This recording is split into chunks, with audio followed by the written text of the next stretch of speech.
Good morning students. अपन ने 2 lecture आपने देख लिए हैं फिजिकल केमिस्ट्री के, जिसमें अपन लोगों ने मोल कॉन्सेप्ट की बात की थी, राइट। मोल कॉन्सेप्ट वाले चैप्टर में अपन ने बात की थी पहले तो पदार्थ के वर्गीकरण की, जिसमें आपने देखा था तत्व, परमाणु, फिर यौगिक, अणु, फिर परमाणु के लिए बात की थी, परमाणु भार की बात की थी, फिर अणु भार की बात की थी, फिर अपन ने औसत परमाणु भार की बात की थी, फिर अपन ने तत्व के प्रतिशत संगठन की बात की थी। उसमें मैं आपको 2 क्वेश्चंस दे के आया था, तो आज उन 2 क्वेश्चंस को करेंगे और फिर आगे की अपनी बात करेंगे। तो अभी थोड़ा सा देख लेते हैं अपन। अपना लेक्चर नंबर है 102, क्योंकि 99 तक आपके ऑर्गेनिक के थे, उसके बाद 100, 101 2 हो गए थे। आज अपना तीसरा लेक्चर है 102 हिंदी मीडियम।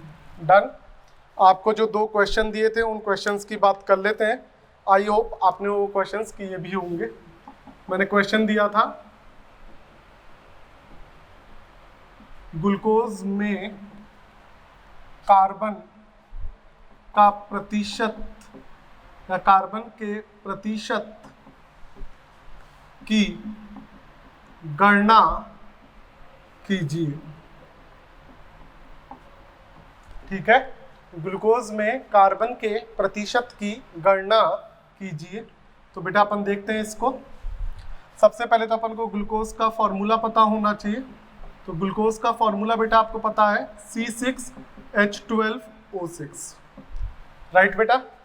अब इसके मैं अणु भार की बात करूं, बेटा अणु भार बोलूं या आणविक द्रव्यमान बोलूं या मोलर द्रव्यमान बोलूं, बेटा ये सारी एक ही बात होगी, आप लोगों को पता है ये।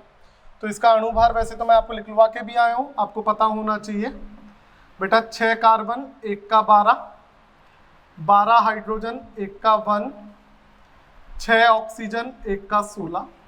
बेटा इसका अपन ने सॉल्व किया था तो इसका आया था 72 + 12 + 96, और यहाँ से अपन इसको जब सॉल्व कर रहे थे तो कितना हो जाएगा बेटा 180। डन। अब तत्व के प्रतिशत संगठन के अकॉर्डिंग मैंने आपको बताया था इसका फॉर्मूला। तो जैसे कार्बन का प्रतिशत निकालना है तो कार्बन के परमाणुओं की संख्या, बेटा कितने कार्बन है ग्लूकोज में 6, एक कार्बन का परमाणु भार 12 × 100, सही बात है, बटा यौगिक का अणुभार 180, सही बात है बेटा। तो यहाँ से अपन इसको सॉल्व करें थोड़ा सा, इससे ये कैंसिल आउट, ये 3 टाइम्स जाएगा, ये 4 टाइम्स जाएगा, तो बेटा आपके पास आ जाएगा 40। तो कोई आपसे पूछे कि ग्लूकोज में कार्बन का कितना प्रतिशत है, तो आप बेटा आप ग्लूकोज में कार्बन का प्रतिशत बता सकते हो, कितना आएगा 40% आएगा। समझ में आती है बात। आप लोगों ने आई होप सॉल्व भी किया होगा, तो किस किस का सही आंसर आया है आपको पता लग गया होगा बेटा। आगे फिर मैंने एक और असाइनमेंट में क्वेश्चन दिया था, उस क्वेश्चन की भी अपन बात कर लेते हैं। देखते हैं, देखिए क्या क्वेश्चन था। इजी क्वेश्चन है और इंपॉर्टेंट है बेटा, ये आते हैं। इंसुलिन वाला जो मैंने आपको लिखवाया था वो इंपॉर्टेंट क्वेश्चन था भाई।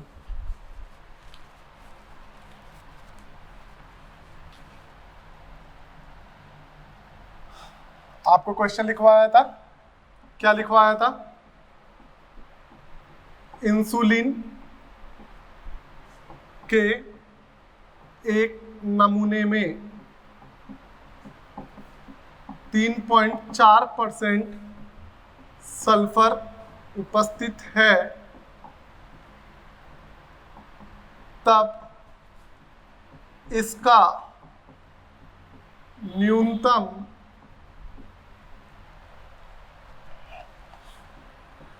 अणुभार ज्ञात कीजिए। यही था बेटा क्वेश्चन। तो बेटा एक बार अपन इसको देख लेते हैं। मैंने आपको पहले ही बोला था कि आज यहाँ पे क्वेश्चन में न्यूनतम अणुभार की बात की है, और मैं आपको लिखवा के आया हूँ पीछे नोट डाल के इंपॉर्टेंट पॉइंट। न्यूनतम अणुभार, तो आपके दिमाग की लाइट जल जानी चाहिए। न्यूनतम अणुभार अर्थात परमाणुओं की संख्या कितनी लेनी है आपको, आया याद, लास्ट में लिखवाया था, परमाणुओं की संख्या इज इक्वल टू 1। ये इंपॉर्टेंट था, ये पॉइंट याद आ गया होगा आप लोगों को। न्यूनतम अणुभार बोलते ही याद आ जाना चाहिए कि परमाणुओं की संख्या आपको कितनी लेनी है बेटा, 1 लेनी है। समझ में आ गई बात। तो अब इसमें बेटा अपन देखते हैं 3.4% सल्फर दिया है, तो इस अकॉर्डिंग मैं सॉल्व करूं तो सल्फर का परसेंट, तो मैंने बोला percent S is equal to परमाणुओं की संख्या। तो परमाणुओं की संख्या फॉर्मूला लिख लेता हूं एक बार, जिससे फॉर्मूला भी रिकॉल हो जाएगा। परमाणुओं की संख्या इनटू परमाणु भार इनटू 100 अपॉन अणुभार। जिस भी यौगिक की बात करेंगे उसके अणुभार की बात होगी। तो वैल्यूज यहाँ पे पुट करता हूँ। 3.4% तो सल्फर, परमाणुओं की संख्या चूंकि न्यूनतम अणुभार है तो न्यूनतम अणुभार है तो परमाणुओं की संख्या 1। सल्फर जिसका परसेंट निकल रहा है उसी का परमाणु भार लेना है, तो परमाणु भार बेटा कितना आएगा 3200। और बेटा ये अणुभार हमको निकालना है, तो यहाँ से मैं क्रॉस मल्टीप्लाई करके इसे कैलकुलेट करूँ तो बेटा अणुभार इज इक्वल टू 32 इंटू 100 3200 बटा 3.4। तो बेटा इसे सॉल्व करोगे तो लगभग बेटा ये जो चिन्ह है वो लगभग का होता है, ठीक है। तो लगभग आपके पास आएगा बेटा 941 ग्राम। समझ में आ गई बात। तो ये क्वेश्चन में मैंने आपको क्या बोला था, न्यूनतम अणुभार की गणना कीजिए। तो बेटा न्यूनतम अणुभार के नाम से आपको समझ में आ गया कि परमाणुओं की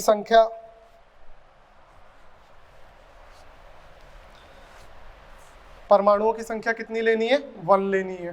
तो ऐसे करके हमने सॉल्व किया और सॉल्व करने के बाद हमारे पास आंसर आया बेटा 941 ग्राम। समझ में आ गई बात। इतना सबको क्लियर है। तो प्रतिशत संगठन के मैंने आपको क्वेश्चंस करवाए, आप इनकी और प्रैक्टिस करना। आपके मॉड्यूल में क्वेश्चंस दिया हुआ है कैफीन वाला, वो क्वेश्चन भी आप कर सकते हो, ठीक है। वो भी करवा दें आपको, चाहो तो वो क्वेश्चन भी कर लेना, एक्सरसाइज में दे रखा है। अभी अपन आगे एक टॉपिक देख लेते हैं, जो चीजें बच गई थी छोटी मोटी डेफिनेशंस, उनकी बात कर लेते हैं बेटा।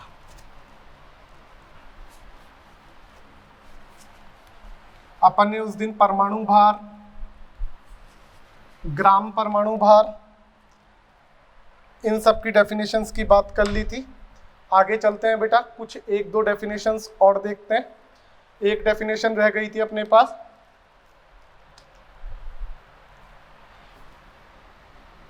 परमाणु भार मात्रक। बेटा इसको इंग्लिश में बोलते हैं एटॉमिक मास यूनिट, डन। और शॉर्ट में बेटा इसको बोलते हैं AMU, याद रखिएगा, डन। तो इसकी डेफिनेशन देखते हैं।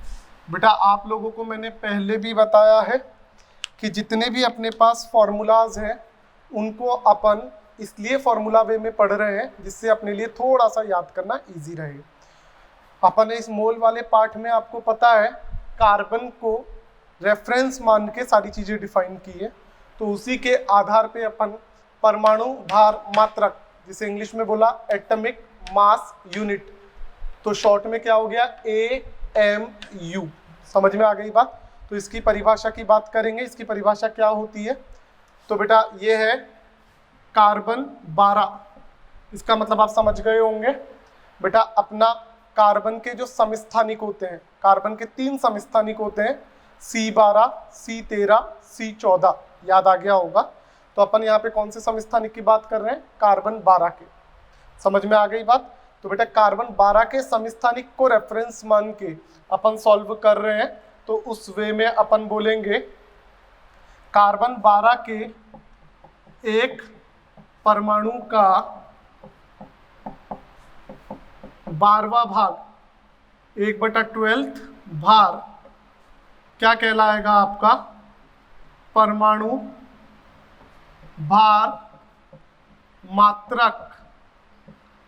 परमाणु भार मात्रक AMU कहलाता है। समझ में आ गई बात बेटा। कार्बन 12 के एक परमाणु का 1/12 भार परमाणु भार मात्रक या AMU कहलाता है। समझ में आती है बात बेटा? इसमें दूसरा पॉइंट, ये किसके बराबर होता है तो याद रखिएगा, इसे किससे प्रदर्शित करते हैं ये भी इंपॉर्टेंट है।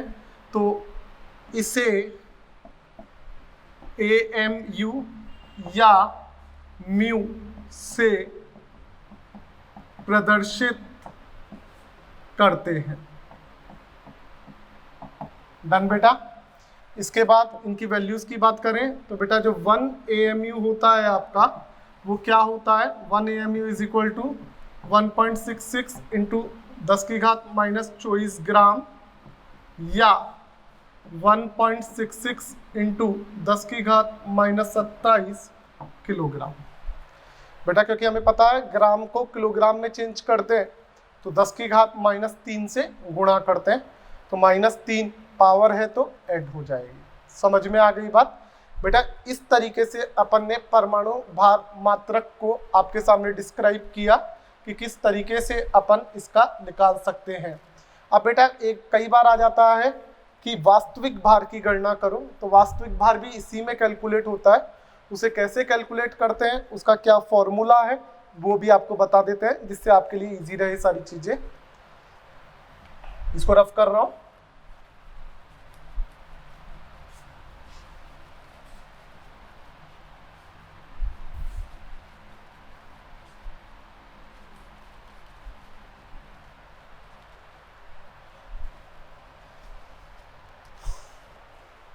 तो बेटा एक फॉर्मूला आ गया। वास्तविक भार की बात कर रहा हूं आज मैं।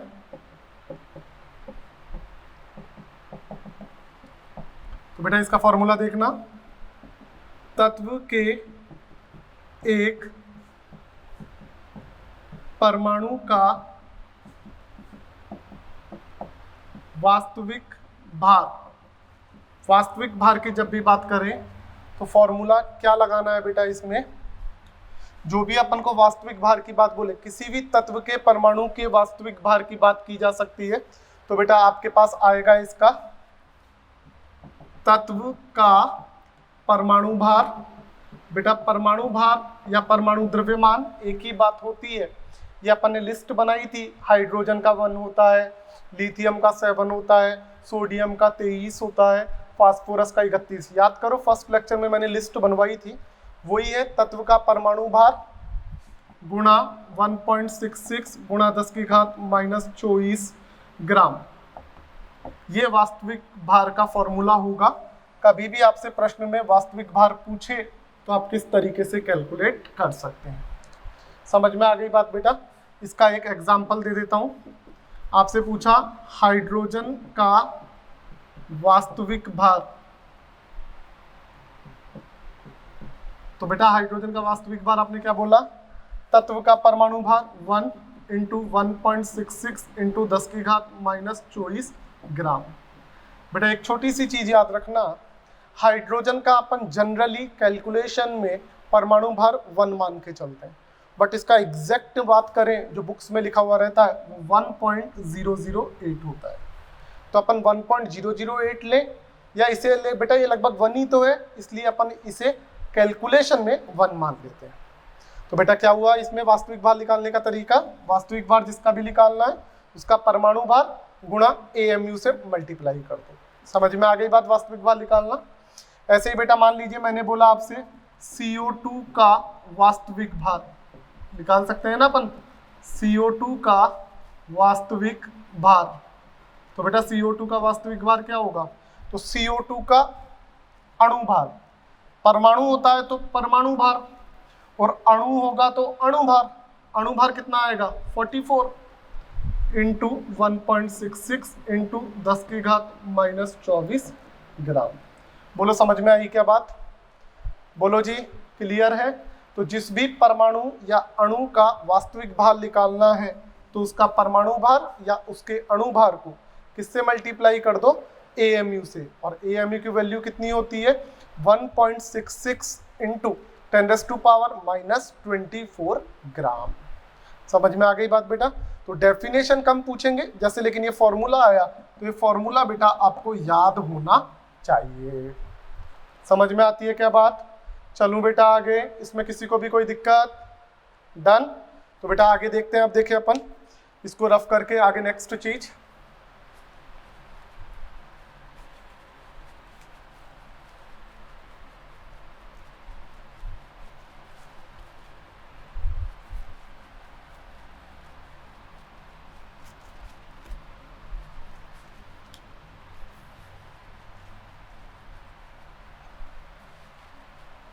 बेटा अपन ने परमाणु, परमाणु भार मात्रक, ग्राम परमाणु, इन सब की बात कर ली है। नेक्स्ट टॉपिक बेटा अपन बात करेंगे अणुभार। तो बेटा अपन ने देखो पहले बात की थी यौगिक, यौगिक के लिए बात की थी अणु, और अणु का बेटा होता है अणुभार। जैसे बेटा परमाणु की बात की थी, सेम वही तरीका है, अणु, और अणु का क्या लिया है बेटा अपन ने, अणुभार। बेटा लेकिन याद रखिएगा अणुभार जो होता है, मैंने आपको पहले भी बताया, कार्बन 12 को अपन ने रिस्पेक्ट मान रखा है, रेफरेंस मान रखा है, तो उसी के अकॉर्डिंग बात होगी, उसी की अपेक्षा में बात करेंगे। इसलिए हमने लिखा है अणुभार को सापेक्षिक अणुभार के रूप में व्यक्त किया जाता है। क्या लिखा, अणुभार को सापेक्षिक अणुभार के रूप में व्यक्त किया जाता है। समझ में आ गई बात। और याद रखें ये जो सापेक्षिक अणुभार है ये कैसा होता है, मात्रकहीन राशि। जैसे सापेक्षिक परमाणु भार भी मात्रकहीन होता था, ऐसे ही सापेक्षिक अणुभार भी क्या होता है आपका, मात्रकहीन राशि। बेटा अब ये अणुभार और सापेक्षिक अणुभार में कंफ्यूज नहीं होना है। अणुभार जो होता है वही सापेक्षिक अणुभार है, बट उसको अपन क्या करते हैं, कार्बन के रिस्पेक्ट में बात करते हैं, इसलिए सापेक्षिक अणुभार बोल देते हैं। समझ में आती है बात। चलो आगे बोलो। ठीक है, तो फिर आगे देखते हैं इसका फॉर्मूला के बेस में क्या बनेगा। तो देखिएगा,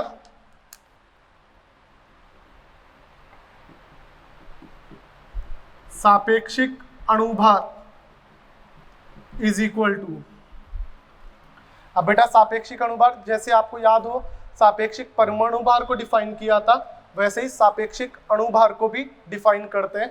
उसका क्या फॉर्मूला होगा वो देखते हैं। तो बेटा अपन ने बोला यौगिक के एक अणु का भार बटा कार्बन 12 के एक परमाणु का भार गुणा 1/12। समझ में आई बात बेटा। ये कार्बन 12, फिर से वही चीज आ गई कि कार्बन के 3 समस्थानिक होते हैं, C12, C13, C14। तो उसमें हम C12 को आधार माने हुए हैं, इसलिए C12 लिखा। तो बेटा इसका फॉर्मूला आ गया सापेक्षिक अणुभार का, यौगिक के एक अणु का भार बटा कार्बन 12 के एक परमाणु का भार गुणा 1/12। समझ में आती है क्या बात। डन बेटा। चलूं आगे। ओके बेटा, अणुभार की बात हो गई, सापेक्षिक अणुभार की बात हो गई। बेटा जैसे वहां पे ग्राम परमाणु भार की भी बात की थी ना, वैसे ही यहाँ पे भी ग्राम अणुभार की भी बात करेंगे अपन कि ग्राम अणुभार कैसे निकाला जाता है। तो नेक्स्ट है, ये इंपॉर्टेंट भी है बेटा, ग्राम अणुभार। डन बेटा। अब बेटा ग्राम अणुभार को क्या लिखते हैं इंग्लिश में, तो देखिएगा gram molecular mass, gram molecular mass या बेटा GMM, GMM। समझ में आ गई बात बेटा। बेटा इजी परिभाषा है, डायरेक्ट परिभाषा नहीं पूछेगा, ये तो आपके बुक में है इसलिए आपको डिफाइन कर देते हैं, ठीक है। बाकी इनके ऊपर न्यूमेरिकल्स पूछेगा, जो न्यूमेरिकल्स अभी मैं आपको बताऊंगा कि कैसे अप्रोच करते हैं। समझ में आती है क्या बात। चलो बेटा आगे, इसमें किसी को भी कोई दिक्कत। तो बेटा अब अपन ग्राम अणुभार की बात करते हैं कि इसके लिए क्या होता है।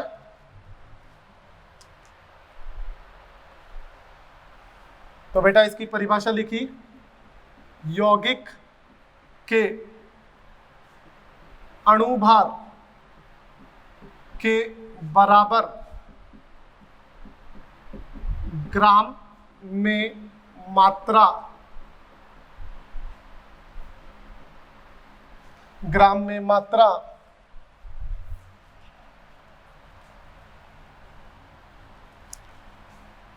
उसका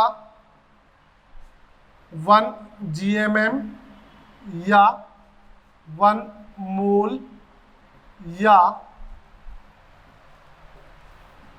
1 ग्राम अणु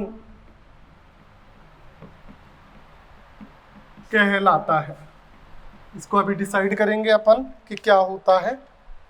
आपको बोला कोई यौगिक है, उसका जो अणुभार है, अणुभार मतलब आणविक द्रव्यमान या मोलर द्रव्यमान, उसके बराबर ही यदि हम ग्राम में मात्रा ले लें तो उसे अपन क्या बोलते हैं, 1 GMM, ठीक है बेटा, या बोलते हैं 1 मोल, ठीक है बेटा, या बोलते हैं 1 ग्राम अणु। समझ में आ गई क्या बात बेटा। अब जैसे बेटा इसके लिए एक एग्जाम्पल की बात करते हैं, तो देखिएगा एग्जाम्पल, मैंने बेटा ऐसे बोला सुक्रोज। अब सुक्रोज आपको याद आ जाना चाहिए फॉर्मूला, C12H22O11, यही होगा सुक्रोज। सुक्रोज का 342 ग्राम, डन। अब बेटा आपको सुक्रोज देखते ही याद आना चाहिए कि इसका अणुभार भी 342 ग्राम होता है। बोलो याद आया नहीं आया।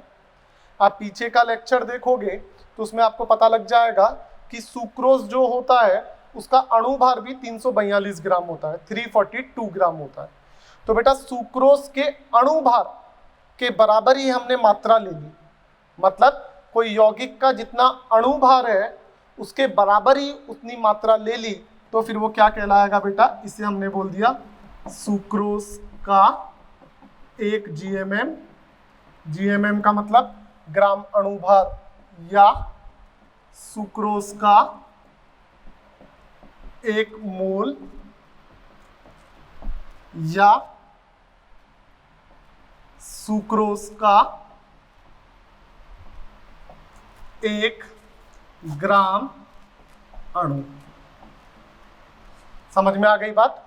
तो बेटा मतलब जैसे अपने पास ग्राम परमाणु भार था ना, वहां पे हम क्या बोलते थे, किसी भी परमाणु के परमाणु भार के बराबर मात्रा ले ली तो वो ग्राम परमाणु या 1 मोल या 1 GAM कहलाता था। वैसे ही किसी भी अणु या यौगिक के अणु भार के बराबर ग्राम में मात्रा ले ली तो वो उसका 1 मोल या 1 ग्राम अणु या 1 GMM कहलाता है। समझ में आ गई बात बेटा। चलूँ आगे। तो बेटा ये अपनी कुछ इंपॉर्टेंट डेफिनेशंस थी जो मैंने आप लोगों को बताई। अब इसके बाद से अपन कुछ इंपॉर्टेंट चीज और स्टार्ट करेंगे। करूँ बेटा इसको रफ, ओके।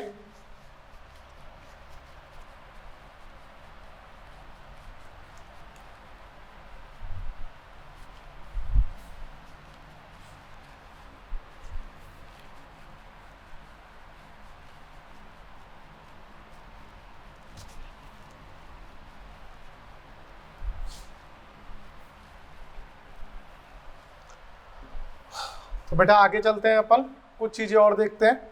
अब बेटा अपन अपना मेन जो चैप्टर का नाम है वही टॉपिक स्टार्ट करने जा रहे हैं। समझ गए होंगे बेटा, अपन स्टार्ट करने जा रहे हैं क्या, मोल कॉन्सेप्ट, अर्थात मोल के बारे में बात करना स्टार्ट कर रहे हैं।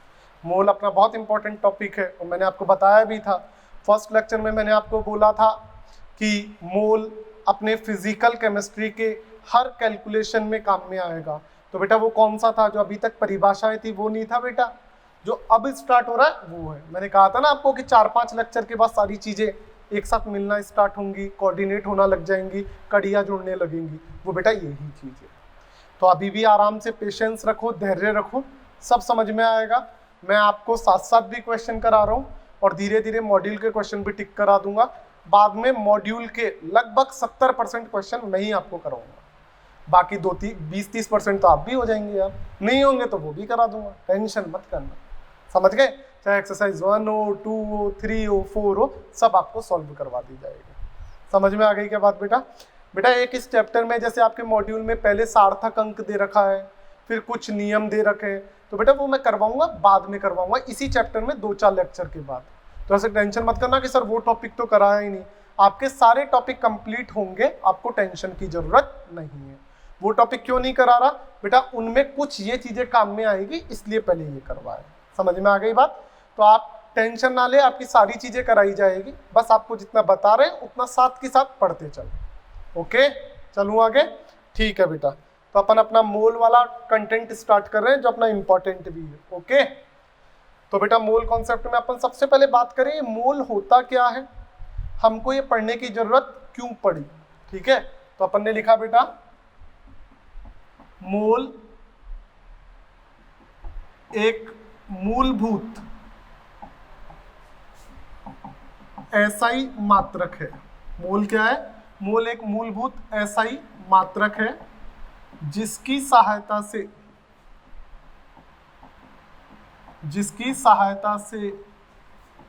किसी को भी मापा जा सकता है, जिसकी सहायता से किसी को भी मापा जा सकता है। समझ में आ गई बात? बेटा मोल एक एसआई मात्रक है। एसआई ये आपको फिजिक्स में पढ़ने को मिलता है, जो आपकी मात्रक पद्धति होती है जिसमें आप एमकेएस भी पढ़ते हो, सीजीएस भी पढ़ते हो, एफपीएस भी पढ़ते हो। समझ में आ गई बात? अब कि सर ये सारी बातें तो सही है, लेकिन ये मोल हमको पढ़ना क्यों पड़ रहा है, यहाँ से हम क्या समझे सर ये मोल क्या चीज है? तो बेटा एक चीज याद रखिएगा, मोल आपका जो है ना, जैसे मान लो आप किसी दुकानदार के पास गए कि मुझे चीनी देना, तो आपने क्या बोला, मुझे 5 किलो चीनी दो, तो वो समझ जाएगा। मैंने बोला इस क्लास में 300 बच्चे बैठे हैं, तो आप समझ गए। मैंने बोला पानी की बोतल में आधा लीटर पानी है, तो आप समझ गए।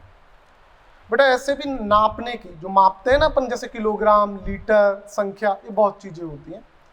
ऐसे ही बेटा मान लो मैं किसी दुकान पे गया और मैंने ऐसे बोल दिया 5 लीटर चीनी देना, देखा क्या आपको हंसी आई ना?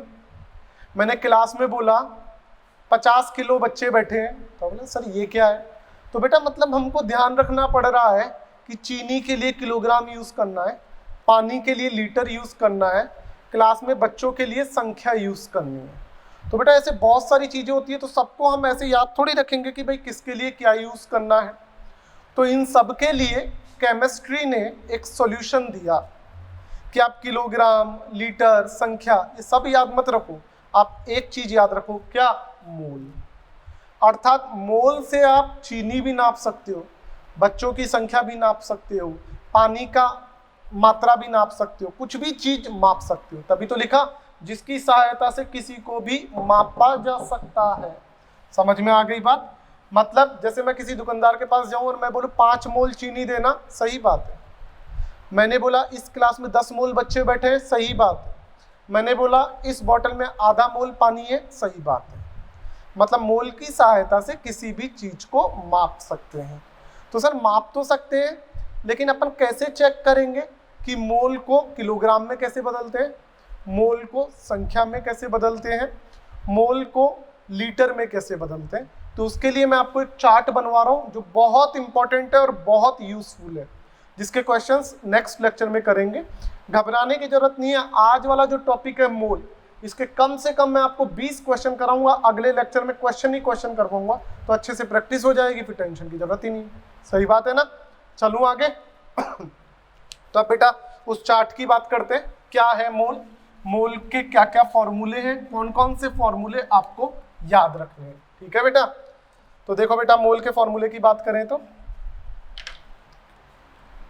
बेटा ये मोल है, इसको बेटा आप किलोग्राम में भी देख सकते हो, मतलब वजन में भी देख सकते हो, संख्या में भी देख सकते हो, आयतन में भी देख सकते हो। ठीक है, अब बेटा वजन में बात करें तो वजन में बेटा जो भार होता है वो परमाणु के लिए भी काम में आ सकता है, अणु के लिए भी काम में आ सकता है। तो इस आधार पर इसे 2 भागों में बांटा हुआ है, एक तो परमाणु के लिए और एक बेटा अणु के लिए। समझ में आ गई बात? ऐसे ही बेटा संख्या की बात करेंगे तो संख्या यहाँ आ जाएगी, संख्या की बात की जाएगी। आयतन की बात करेंगे तो बेटा आयतन के लिए भी मोल का फॉर्मूला है। मतलब मोल को परमाणु के भार के लिए भी देख सकते हैं, अणु के भार के लिए भी देख सकते हैं, संख्या के लिए भी देख सकते हैं, आयतन के लिए भी देख सकते हैं, और अपने लिए जनरली ये 4 चीजें ही काम में आती। सही बात है? चलूं आगे। तो परमाणु के लिए बेटा मोल को कैसे चेक करेंगे, क्या फॉर्मूला है वो देखते हैं। तो बेटा परमाणु के लिए मोल का क्या फॉर्मूला है, मोल इज इक्वल टू ग्राम भार, ग्राम भार मतलब मात्रा बटे परमाणु भार। समझ में आती है क्या बात? मोल का क्या फॉर्मूला होगा, ग्राम भार बटे परमाणु भार। तो मतलब जो भी अपन को परमाणु देगा उसका वजन देगा, तो वो तो ग्राम भार बटा परमाणु भार।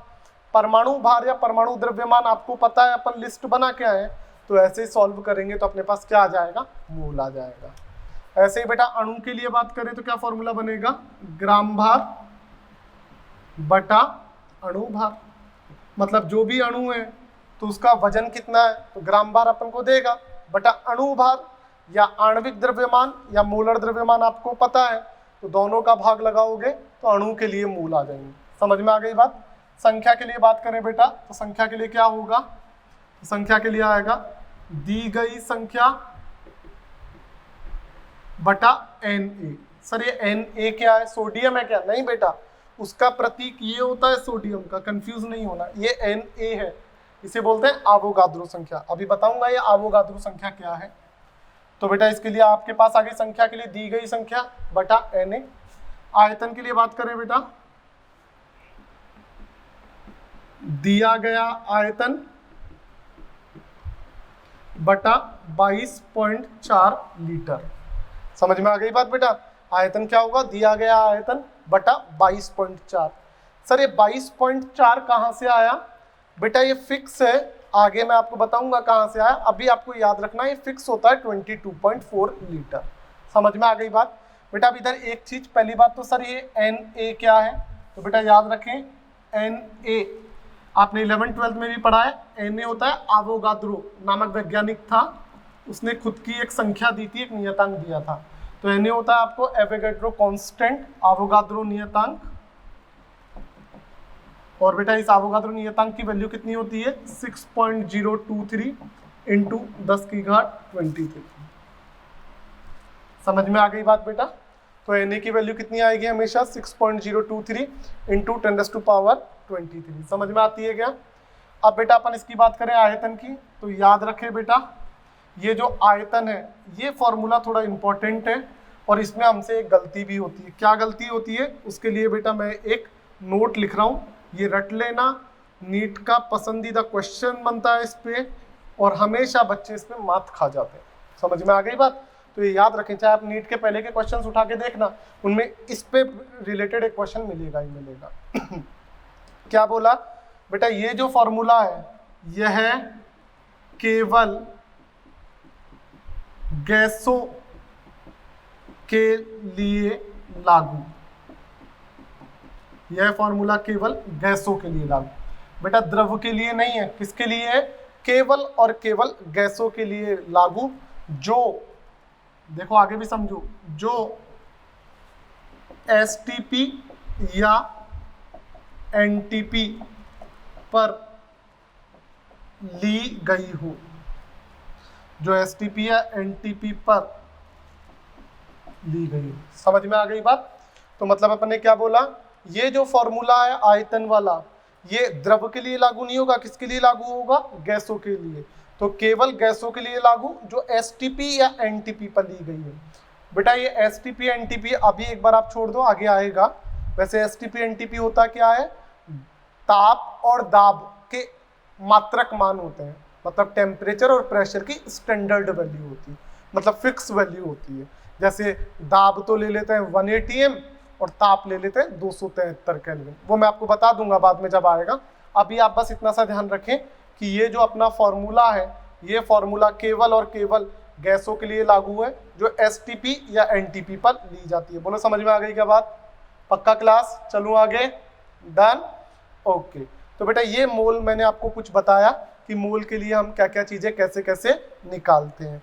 बेटा इसमें अपन आगे कुछ इंपॉर्टेंट पॉइंट देखेंगे जो क्वेश्चंस को सॉल्व करने में हेल्प करेंगे, जो आपको डायरेक्ट याद रखने हैं। नेक्स्ट लेक्चर में केवल मैं आपको क्वेश्चन ही कराऊंगा, तो आज इस लेक्चर में इससे घबराए नहीं कि क्या हो गया, ये सारे क्वेश्चंस मेरी जिम्मेदारी है।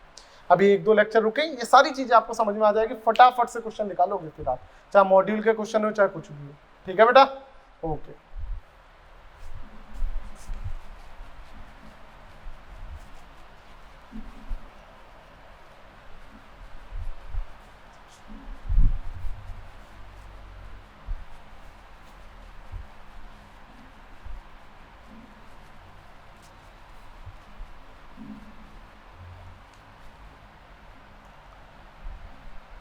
तो देखते हैं बेटा कुछ इंपॉर्टेंट पॉइंट, तो नोट लगा के पॉइंट लिख लेंगे।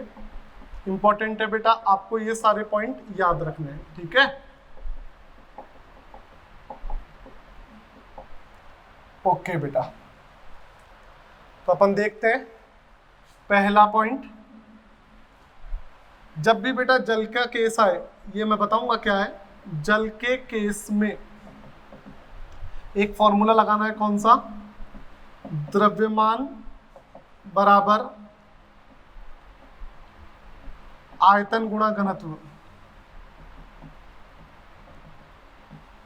बेटा द्रव्यमान को बताते हैं स्मॉल m से, आयतन को बताते हैं v से, घनत्व को बताते हैं d से। तो बेटा अपना फॉर्मूला हुआ, जब भी जल का केस आए, इसका एक बहुत इंपॉर्टेंट क्वेश्चन कराऊंगा जो नीट का पसंदीदा क्वेश्चन है, घबराने की जरूरत नहीं है। जो लिखवा रहा हूं केवल आज अपन को ध्यान रखने वाले पॉइंट है। आज केवल आपको थ्योरी बताई है मोल की, क्वेश्चंस और समझाना नेक्स्ट लेक्चर में। तो आज के लेक्चर की चिंता नहीं करनी है। तो बेटा अपने पास फॉर्मूला बना, द्रव्यमान बराबर आयतन गुणा घनत्व। कब? जल के केस की बात कर रहे हैं। दूसरा पॉइंट बेटा, जल के लिए याद रखना, जल हेतु जो घनत्व होता है बेटा वो फिक्स होता है। कितना होगा? 1000 ग्राम प्रति लीटर या 1 ग्राम प्रति ml या 1 ग्राम प्रति सीसी। सीसी का मतलब होता है सेंटीमीटर क्यूब। बेटा ये वैल्यूज याद रखनी है आपको, हमेशा ये फिक्स होती है। बेटा इसमें भी याद रखें, ये जो 1 है ये अपन ने कंप्लीट मान लिया, वैसे इसकी एग्जैक्ट वैल्यू होती है 0.99, बट उसे अपन कंप्लीट क्वेश्चंस में भाई 0.99 को 1 मान सकता हूं, इसलिए अपन ने लमसम में डायरेक्ट वैल्यू मान ली। समझ में आ गई बात? डन। चलो आगे। नेक्स्ट बेटा, कुछ आपको मात्रकों में संबंध पता होना चाहिए कि लीटर, ml, डेसीमीटर, इनमें क्या संबंध है, क्योंकि कई बार हमको क्वेश्चन तो आता है लेकिन हमें मात्रक बदलने नहीं आते, इसलिए क्वेश्चन गलत हो सकता है। तो इनके कुछ पॉइंट्स आप याद रखें। बेटा 1 litre is equal to 10⁻³ centimetre cube. बेटा जो सेंटीमीटर क्यूब है इसे सीसी बोलते हैं। Done. Is equal to 10⁻³ metre cube is equal to 1 decimetre cube. बेटा डेसीमीटर ये होता है डीएम। समझ में आ गई बात? डीएम का मतलब होता है डेसीमीटर। बताऊंगा क्या, याद रखें। 1 सीसी जो ये सेंटीमीटर क्यूब है इज इक्वल टू 1 ml, ठीक है। और याद रखें बेटा इसके बाद 1 decimetre is equal to 10⁻⁻1 metre. ये जो है ना डेसीमीटर, जो क्या होगा 10⁻⁻1 मीटर। तो देखो 10⁻⁻1 मीटर इंटू क्यूब करना है, तो 10⁻³ मीटर क्यूब क्या होगा? 1 लीटर होगा। समझ में आ गई ये बात? इसमें किसी को भी कोई दिक्कत? ये बेटा सब मैं बता रहा हूँ, आज केवल आपको पॉइंट्स लिखवाए याद करने के लिए। लिख रखा है MTR। MTR का मतलब क्या होता है? मुझे तो रटो या मैं तुम्हें रटूंगा। समझ में आ गई क्या बात बेटा? तो ये कुछ पॉइंट्स आपको लिखवाए, आगे एक पॉइंट की और बात करेंगे अपन। ये देखो फिर रफ करता हूं।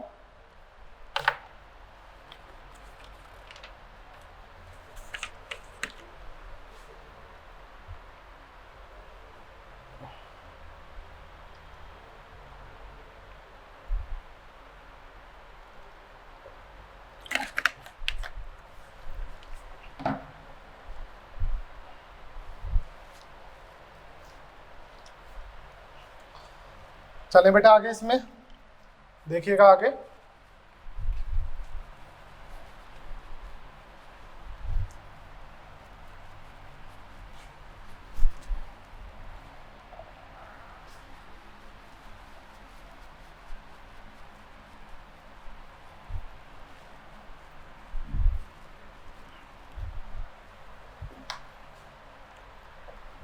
बेटा 6 पॉइंट,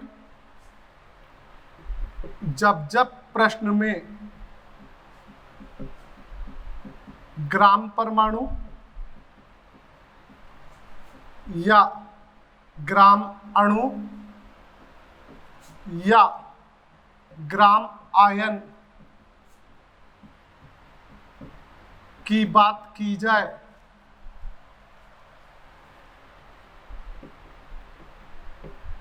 अर्थात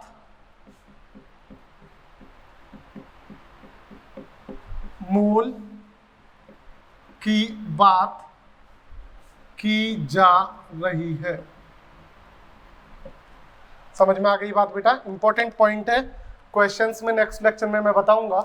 जब भी आपको प्रश्न में ग्राम परमाणु एक साथ दिखे, या ग्राम अणु एक साथ दिखे, या ग्राम आयन एक साथ दिखे, इसका मतलब बेटा अपन किसकी बात कर रहे हैं? अपन मोल की बात कर रहे हैं। समझ में आ गई बात? तो जब भी आपको प्रश्न में एक साथ ग्राम परमाणु या ग्राम अणु या ग्राम आयन की बात की जाए, इसका मतलब बेटा अपन किसकी बात कर रहे हैं? मोल की बात कर रहे हैं। बोलो समझ में आती है क्या बात? पक्का? ठीक है बेटा, ये केवल आज वाला जो लेक्चर है मोल जहां से स्टार्ट किया उसको पढ़ना, फॉर्मूलाज देखना, जो इंपॉर्टेंट पॉइंट लिखवाए, कुछ महत्वपूर्ण बिंदु 6 हो गए, एक और लिखवाऊंगा 7वां, ये आपको सारे याद रहने चाहिए। डन? फिर धीरे धीरे इनके जैसे जैसे न्यूमेरिकल कराऊंगा तो ये सारे काम आते जाएंगे और आपकी प्रॉब्लम दूर हो जाएगी। समझ में आ गई बात? इसमें अपन 10-15 क्वेश्चन करेंगे, घबराने की जरूरत नहीं है। ठीक है बेटा? पक्का? चलूं आगे? किसी को कोई दिक्कत? पक्का ना? ओके। देखो बेटा, अब जैसे मान लीजिए बेटा मैंने ये लिखा 1 मोल कार्बन, मैंने लिखा 1 मोल ऑक्सीजन, मैंने लिखा 1 मोल CO2, समझाऊंगा अभी क्या है, मैंने लिखा 1 मोल H+। डन? तो अब देखो इसको कैसे लिखा है, 6.023 गुणा 10⁻23 कार्बन के परमाणु,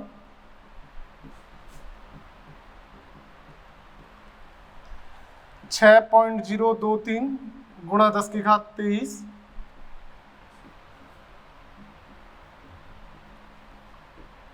ऑक्सीजन के परमाणु, मैंने लिखा 6.023 गुणा 10⁻23 CO2 के अणु, मैंने लिखा 6.023 गुणा 10⁻23 H+ के आयन। बेटा इस चीज का मतलब समझिए, आप लोगों को ध्यान हो तो जब मैंने अभी मोल का चार्ट बनाया था, वहां पे बीच में मोल लिख के मैंने 4 पार्ट किए थे उसके। मैंने बोला था परमाणु दिया हुआ है तो ग्राम भार बटे परमाणु भार, अणु दिया हुआ है तो ग्राम भार बटे अणु भार, संख्या दी हुई है तो दी गई संख्या बटे एवोगाद्रो संख्या, आयतन दिया हुआ है तो दिया गया आयतन बटा 22.4 लीटर। याद आ गया?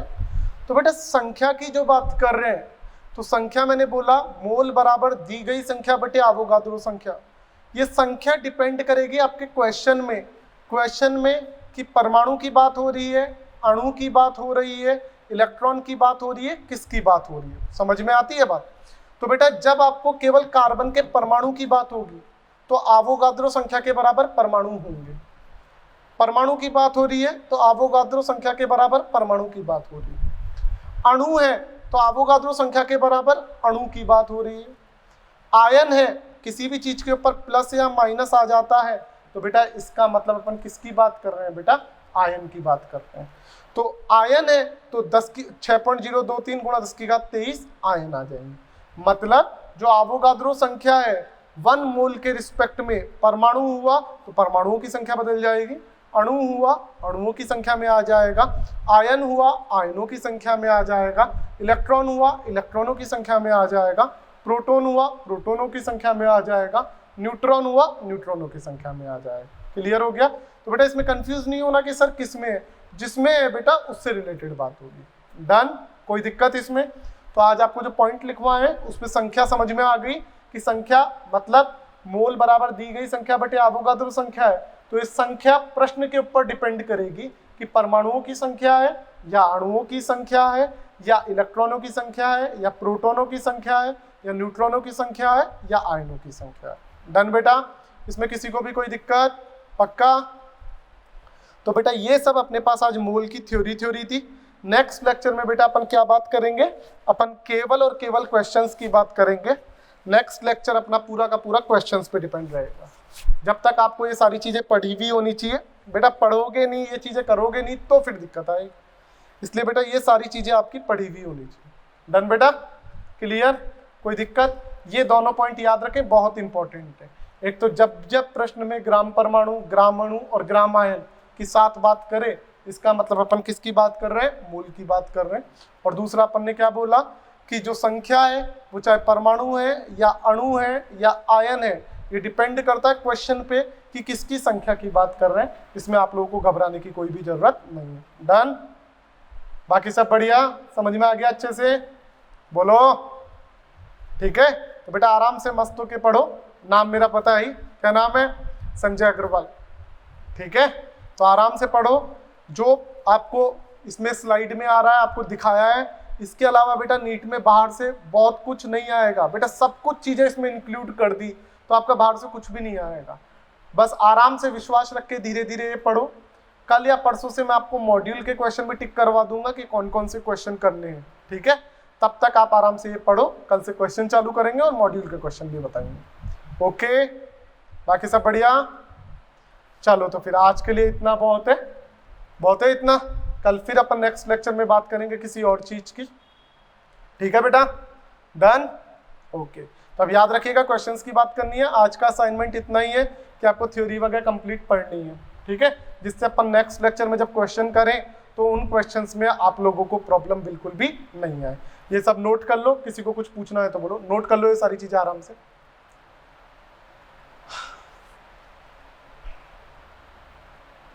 ओके, तो फिर अपन बाकी की बात नेक्स्ट लेक्चर में करते हैं। ठीक है, bye, thank you, take care.